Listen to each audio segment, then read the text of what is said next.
आपण आलो आहोत आपल्या रिसॉर्टच्या साईटवर. तर रामराम मंडळी, स्वागत आहे आपले पुन्हा एकदा नवीन ब्लॉगमध्ये. आपण पाहू शकता की रिसॉर्टच्या साईटवर आपलं काम चालू आहे आणि हा रिसॉर्टचा खालचा शेवटच्या पट्टीतून आपण हा व्ह्यू बघू शकता. तसेच रिसॉर्टवरून आपल्याला मुरुड धरणाचं जे बॅकवॉटर आहे ते पण सुंदर अशा पद्धतीचं आपल्याला या ठिकाणी दिसून येतं आहे.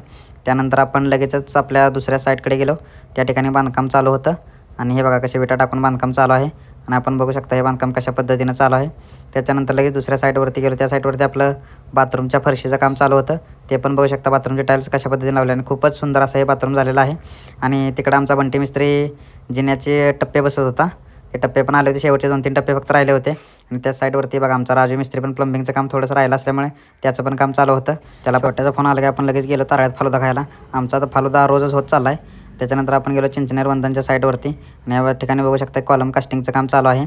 आणि त्याच्यानंतर आपण सातारामध्ये गेलो आणि सातारामध्ये गेलो आणि काकांचा चहा पिला नाही असं कधीच होत नाही. सातारा आणि सहारा एक वेगळंच नातं होऊन गेलेलं आहे आमचं. तर भेटूया आता पुढच्या ब्लॉगमध्ये.